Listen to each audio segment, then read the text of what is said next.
Taib, bismillahirrahmanirrahim. Assalamualaikum warahmatullahi wabarakatuh.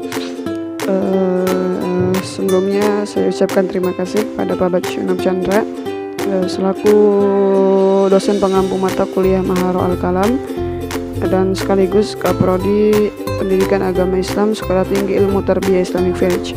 Baik, pada kesempatan kali ini saya akan membahas tema yang sudah dibagi atau banyak sekali tema mungkin yang tercantum dalam kitab Arabiyah Baina Yadaik, tetapi pada kesempatan kali ini saya akan mengambil tema dengan judul Mubtada wal Khobar, atau sangat lumrah ya, baik dimanapun kalian berada mungkin sering mendengar apa itu mubtada dan apa itu khobar. Pasti setiap mubtada selalu ada khobar, ya begitulah, dia selalu bergandengan mubtada dan khobar itu. Nah, dalam kitab Arabiyah Baina Yadaik disebutkan bahwa mubtada itu adalah ismu marfu'u wa yakunu fi awaliha ghaliban, isim yang diropakan dan adanya di awal kemenangan atau di awal, mungkin di sini maksud kemenangan itu di awal kalimat kali ya. Nah, sekarang khabar. Nah, khabar yaitu adalah ismu marfu'u yutimu makna jumlah, adalah isim yang diropakan dan menempati makna jumlah. Jadi khabar ini atau sebagai pelengkapnya gitu. Jadi setiap ada mubtada ini sudah pasti harus ada khabar. Nah, itu adalah mubtada dan khabar yang dijelaskan dalam kitab Arabiyah Baina Yadaik. Nah, sekarang bagaimana khabar yang lain gitu. Baik, saya akan menjelaskan sedikit seperti yang sudah saya kaji gitu, bahwa mubtada sendiri biasanya dia terletak atau berdampingan dengan titik di dalam kitab di sini adalah huruf-huruf, yaitu seperti ma, man, lahal, abal, amma, walakin, wafa, summa, inama, ala. Nah, semua isi mausul dan kesempurnaan kalimat yang minimal terdiri dari mubtada, khobar, atau fi'il, fa'il. Nah, sekarang bagaimana mubtada itu isim ma'rifat di awal kalimat menjadi mubtada. Nah, apa aja itu yang termasuk dalam isim ma'rifat? Termasuk dalam isim ma'rifat yaitu isim yang ada alnya, isim dhamir, isim isyarah, isim mausul, nama alam, idofah yang mudhaf ilaihnya isim ma'rifat di atas. Nah, itu merupakan isim-isim yang tercantum dalam isim ma'rifat. Nah, isim ma'rifat di awal kalimat menjadi mubtada. Berarti jika ada yang 6 tadi di awal kalimat, maka dia kedudukannya menjadi mubtada. Seperti bagaimana disebutkan dalam syairan, mubtadaun zaidun wa azirun khobar in kunta zaidun azirun mani tajar. Kebanyakan yang awal kalam mubtada bila isim khobar setelah mubtada. Nah, itu syairannya.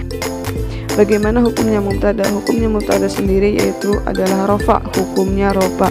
Nah, bagaimana bisa disebutkan rofa? Nah, sudah sangat jelas ya, bahwa disebutkan dalam sebuah syairan yaitu warafa'ul mubtada bil ibtida kata qara'u khabarin bil mubtada, sebab jadi awalan mubtada rofa, sebab adanya mubtada khabar rofa. Nah, jadi mubtada itu hukumnya rofa gitu. Nah, rofa itu apa sih? Yaitu rofa itu tanda rofa diantaranya domah ya, tanda rofa itu diantaranya adalah domah, sebagaimana dasarnya pula farfa bidomin wansiban fathan wajur kasron kaji kuloi abdul yasur azim bitaskinin wa ghairu mazukir yanubuna huja'ahu bani nafir. Rofa domah nasafata jajim sukun jar kasro jikirlah Allah dengan tekun. Jadi rofa itu domah. Nah, jadi ketika kalian ketemu rofa, kata hukumnya rofa itu apa? Rofa itu adalah doma gitu. Jadi disebutnya rofa karena kan kalau kita biasa menyebutnya dengan domah. Nah, sekarang khobar, bagaimana dengan khobar sendiri? Khobar yaitu adalah bagian kalimat yang menyempurnakan faedah sehingga kalimat tersebut bisa dipahami. Nah, maksudnya menyempurnakan faedah adalah seperti tadi mubtada itu kan setiap mubtada itu nggak bisa sendiri. Setiap mubtada itu pasti harus ada khobar. Nah, tugasnya khobar sini adalah bagian kalimat yang menyempurnakan faedah atau kalimat yang menyempurnakan kalimat tersebut gitu. Jadi setiap mubtada pasti harus ada khobar. Nah, khobar di sini pembagiannya itu ada 3. Khobar mufrad, khobar jumlah, khobar syibih jumlah. Nah, khobar mufrad sendiri adalah khobar yang sendiri gitu, yang tidak ada campuran-campurannya.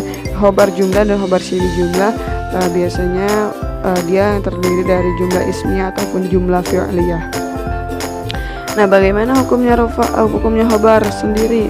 Hukumnya khobar sendiri sama seperti hukumnya mubtada, yaitu rofa. Jadi mubtada rofa, khobar pun rofa. Khobar yaitu sebagaimana dalam syairan disebutkan rafa'ul mubtada bil ibtida kaza karaful khabarin bil mubtada. Sebab jadi awalan mubtada rofa, sebab adanya mubtada khobar rofa. Nah, sekarang khobar yang terdiri dari jar majrur. Khobar nggak di situ aja, enggak. Khobar itu sangat banyak pembahasannya. Nah, sekarang khobar yang terdiri dari jar majrur. Khobar yang terdiri dari jar majrur atau zorof majrur itu biasanya dia menyimpan makna tetap atau diartikan maknanya tetap gitu, tetap. Nanti contohnya akan kita jelaskan di akhir ya. Jadi khobar yang terdiri dari jar majrur, emang khobar apa aja? Khobar itu bisa terdiri dari apa aja ya? Yang penting dia pantas diberi makna iku atau itu atau adalah. Nah, sekarang bila di awal kalimat berupa jar majrur atau zorof majrur. Nah, jadi khobar itu bisa letaknya di awal kalimat, bisa. Karena kan yang kita tahu khobar itu biasanya terletak setelah mubtada. Nah, khobar itu bisa di awal kalimat bila khobar tersebut adalah kalimat yang terdiri dari jar majrur. Yang terdiri dari jar majrur di sini adalah ketika ada huruf jar dan kata setelahnya pasti disebut dengan majrur. Nah, terus bagaimana dengan mubtadanya? Mubtadanya sendiri adalah yaitu mubtada muakhar. Bila tadi khobar di awal kalimat tidak menjadi khobar saja tapi khobar muqaddam, adalah khobar yang didahulukan. Nah, mubtadanya adalah mubtada yang diakhirkan atau disebut dengan mubtada muakhar. Nah, misalnya khobar ada pertanyaan, khobar bisa nggak lebih dari 1 atau 2? Bisa. Khobar itu bisa lebih 1, bisa lebih dari 2. Bagaimana kok bisa gitu? Nah, karena sudah disebutkan pula dalam syairan-syairan bahwasanya wa akhbaru bisnaini aw bi aksara an wahidin kahum syaratun syara. Boleh ada khobar lebih dari 1 yang hubungannya dari mubtada 1. Yang penting dia hubungannya tuh tetap mubtadanya 1.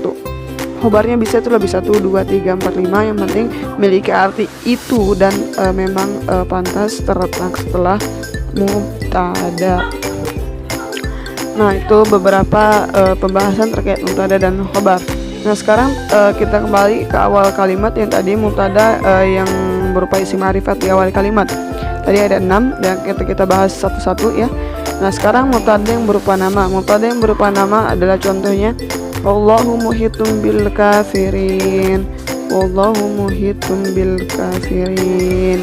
Nah, namanya situ mana maksudnya nama? Nah, Allah itu situ kedudukannya menjadi nama dan pantas diberi makna hari atau adalah jeung ari Gusti Allah gitu kan, atau pemberian Sundanya gitu. Nah, sekarang mana yang jadi khobarnya? Yang menjadi khobarnya sendiri adalah kalimat muhitum, persis terletak setelah kata Allah. Nah, muhitum di situ kedudukannya menjadi khobar karena pantas diberi makna iku atau itu atau adalah. Nah, sekarang penjelasannya mubtada adalah khobar. Mubtada dan khobar hukumnya rofa. Mubtada pasti berupa isim atau fi'il yang diawali huruf an. Khobar bisa terdiri dari seluruh jenis kata baik isim, fi'il atau huruf yang dirangkai dengan isim atau fi'il. Nah, jadi kalau khobar itu semuanya masuk, apapun bisa menjadi khobar. Nah, bagaimana cara menentukan khobar? Cara menentukan khobar yaitu kata setelah mubtada dan pantas diberi makna iku atau itu atau adalah gitu. Tapi tidak berarti setelah mubtada itu bisa langsung menjadi khobar, tidak. Jika memang dia pantas diberi makna itu atau adalah, maka dia pantas diberikan kedudukan menjadi khobar. Nah, sekarang kita yang mubtada yang berupa isim yang ada al. Nah, bagaimana mubtada yang berupa isim mata yang ada al? Yaitu contohnya alhamdulillahillazi hadana li hadza. Nah, alhamdulillahillazi hadana, alhamdu di situ merupakan mubtada karena mubtada yang berupa isim yang ada alnya. Nah, itu alhamdu merupakan menjadi mubtada. Nah, mana yang pantas menjadi khobarnya? Kita artikan dulu sebelum kita menentukan mana khobarnya. Nah, alhamdulillah, segala puji itu milik Allah. Nah, berarti lillah itu pantas diberi makna khobar seperti itu. Nah, sekarang khobar yang memang tidak terlihatan tanda ropanya gitu, misalnya kalian menemukan itu pantas diberi makna menjadi khobar atau pantas diberi kedudukan menjadi khobar, tetapi dia tidak ada tanda ropanya nih, bagaimana? Bisa saja disebutnya dengan mahal ropa, yaitu menduduki tempat ropa atau tidak kelihatan ropanya tapi dia pantas disebut dengan khobar gitu. Nah, sekarang mubtada yang berupa domir. Bagaimana mubtada yang berupa domir? Yaitu contohnya wahum yatlunal kitab. Nah, hum di situ merupakan domir. Sudah sangat lumrah ya bahwa domir adalah wahumahum, iyahumahunna, anta antuma antum, anti antuna, anti antuma antuna, ana nahnu nahum. Di situ merupakan domir dan pantas menjadi mubtada. Yatslunal kitab adalah khobar karena terletak setelah mubtada dan pantas diberi makna iku atau itu atau adalah. Nah, sekarang mubtada yang berupa isim isyarah. Bagaimana mubtada yang berupa isim isyarah? Mubtada yang berupa isim isyarah yaitu adalah contohnya hadzalladzi kuntum bihi tad'un. Haja merupakan isim isyarah. Apa itu isim isyarah? Yaitu kata petunjuk.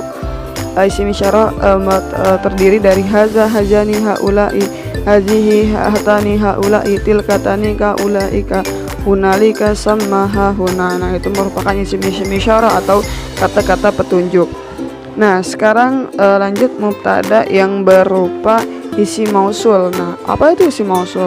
Nah, isim mausul tersebut adalah kata penghubung. Nah, bagaimana isim mausul seperti isim isyarah? Enggak, ada terdiri atau ada anak-anaknya, sama ada. Isim mausul ada anak-anaknya seperti allazi, allajani, allajina, allati, allatani, allai, man, ma. Nah, itu merupakan isim mausul atau kata-kata penghubung. Betul. Nah, sekarang mubtada yang berupa idhofah. Idhofah itu adalah bagian apa? Idhofah itu adalah susunan gabungan dua kata atau lebih. Nah, itu adalah disebut dengan idhofah. Jadi gabungan dua kata, jika ada kata yang lebih dari 2 atau 3, 4, 5 itu disebut dengan idhofah. Nah, contohnya kayak bagaimana? Nabazahu fariqum minhum bal aksarohum la yu'minun. Aksarohum. Nah, aksarohum itu adalah asal katanya aksaru bertemu dengan domir hum, karena dia digabung menjadi satu kalimat maka disebut idhofah, dan itu bisa diartikan sebagai mubtada, bal aksaruhum la yu'minun. Nah, seperti itu. Lalu sekarang yang terakhir khobar yang didulukan, mubtada yang diakhirkan. Karena kan kita sering mendengarnya mubtada dulu baru khobar. Nah, kok sekarang khobar yang didahulukan, bagaimana itu? Nah, tadi bila di awal kalimat, memang di awal kalimat tersebut itu berupa jar majrur. Jar majrur itu adalah yang terdiri dari huruf jar dan kata setelahnya itu disebut dengan majrur. Nah, maka itu disebut jar majrur. Nah, bila di awal kalimat berupa jar majrur atau dzaraf majrur, maka itu pantas menjadi khobar muqaddam atau khobar yang didahulukan gitu. Jadi itu khobar yang didahulukan itu bila emang di awal kalimat jar majrur dan dzaraf majrur aja. Jika memang tidak jar majrur dan tidak dzaraf majrur, maka tidak meski khobar yang didahulukan. Seperti biasa saja, mubtada yang di awal, khobar yang diakhirkan. Nah, sekarang bagaimana dengan mubtada muakhirnya? Mubtada muakhirnya sendiri adalah biasanya dia kebanyakan berupa isim nakirah gitu. Jadi atau isim yang ditanwin, seperti contohnya mana fi jidha hablum mim masad. Nah, itu fi jidha hablum mim masad. Fi jidha merupakan jar majrur, maka ketika diberi kedudukan atau diberi arti, dia menjadi khobar muqaddam atau khobar yang didulukan. Nah, bagaimana menentukan mubtada muakhirnya? Hablu. Nah, hablu di situ kedudukannya menjadi mubtada muakhir. Dan pemberian maknanya adalah tetap atau memiliki arti tetap. Ya, mungkin itu tadi beberapa pembahasan terkait mubtada dan khabar yang bisa saya sampaikan. Jika memang ada kesalahan, kekurangan dalam penyampaian, saya mohon maaf yang sebesar-besarnya. Wabillahi taufiq wal hidayah, wallahul muwaffiq ila aqwamit thoriq. Assalamualaikum warahmatullahi wabarakatuh.